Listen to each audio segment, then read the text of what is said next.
Morning everybody, today is Wednesday and we're back in the field. Yesterday, Tuesday, we tried out with the moor.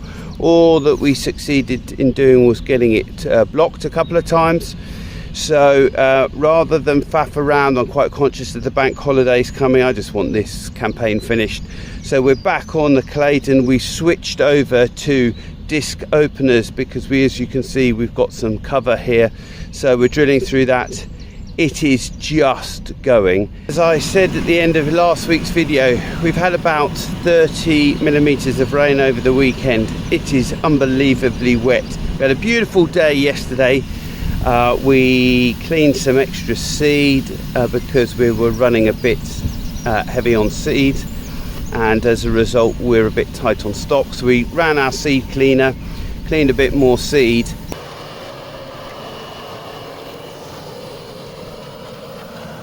But I have got the batter boards down and it is moving a bit of soil to cover the seed. But as a result of using the batter boards, soil does collect a bit. So really nip and tuck, but at least we're going.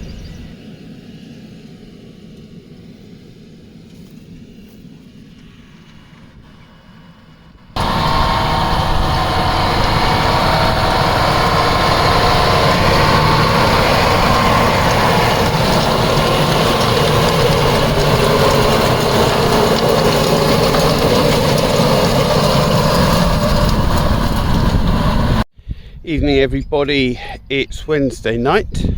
We're drilling some, this is the low input land. It has been treated with the Terrace Star, which left it a bit wet yesterday. We tried to roll it pre-drilling, couldn't do it. We had to change to the Claydon this morning in order to do some land which was too wet for the moor. That was unmoved land. This is a bit drier, but we've kept with the Claydon to try and ensure that we finish before the bank holiday.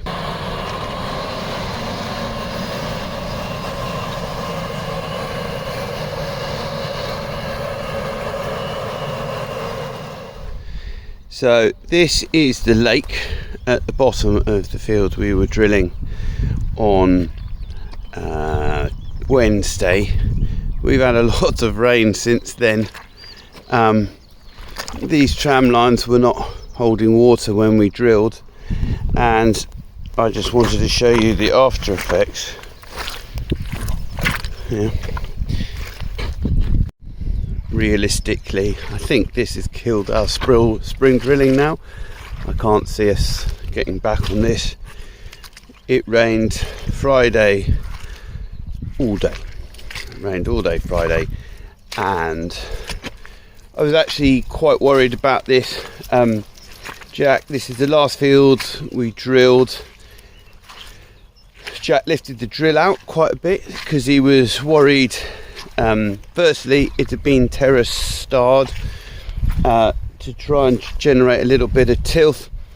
We tried to roll it, the rolls couldn't go, so I decided time was ticking. Jack's going on holiday this week. It was probably worth just pushing on.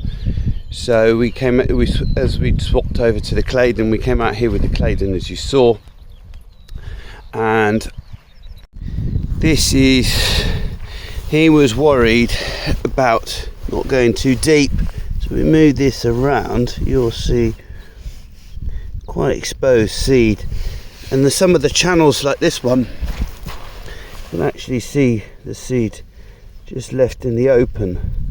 Now, I wasn't overly concerned about this because I thought I could just come back with the weeder, and there's plenty of tilth on the top now, so I could just scrabble over the top. We haven't got too much residue here that I could bury the seed, but the amount of rain, I mean, what have I walked? Probably about 50 meters, and look at the state of my boots. You know, proper high mag sticky soil. So safe to say I'll be using this little tram line to walk back. It's probably just worth having a word about this. So we plant all of our spring crops without tram lines. We just find it helps for weed control. But what we do is because we've planted everything with GPS, but our spray operator does not have the access to the same GPS system, we leave a tram line in so that with the drill tractor before it leaves the field, so that he can pick that up as his first AB line when he starts his spray operation, so that at least from then onwards everybody's in the same place. So overall, a disappointing end to the spring drilling campaign. We'll see if anything else happens, but for now this has stopped us for at least a week, bar some amazing outbreak of sunshine and wind to take the moisture out of the soil. So I just wanted to add some extra comments about what this spring drilling season has done for me emotionally. I'm well aware that almost half my turnover within the regenerative system comes from CSS and effectively is a government subsidy, and hence a guaranteed income whatever the weather does. So I want to take this opportunity to recognise that there will be a lot of farmers out there who are not in that fortunate position. My grandmother was credited with saying that if you're battling with the season, the likelihood is that the majority of the farming population is also struggling. It's been very noticeable this week that Jack, my long-suffering tractor driver, has been struggling to enjoy this year's spring drilling season. I can honestly say I think that we've only really had 3 or possibly 4 days of drilling that hasn't been interrupted with either rain or wet soil blockages. This has had a profound impact on his sense of job satisfaction, a factor that has only recently dawned on me. Now, I have trials data which shows that drilling into May is as effective as poorly drilled crops in early March. Yet I find myself concerned that drilling into May will have a profound impact on yields, even with that knowledge. So how is the average farmer who has never been forced to plant into May going to justify drilling so late in the spring season? Not only that, but the rain we have experienced in the last 10 days will effectively stop any additional field work for 5 days, making mid-May field work a reality. For those of you who are lucky enough to have finished, I'm guessing there will be requirements to plant CSS or SFI options like wild bird and flower mixes before the middle of May. So in actual fact, these heavy rains will affect the majority of farmers. On that note, I ask you all to check in on the well-being of your neighbours and be considerate to others within the industry. This is a difficult year, and let us all hope it is a one-off and not the sign of things to come. Morning everybody, it's Sunday morning and I'm just out in some spring wheat. So this was some of our earliest spring wheat.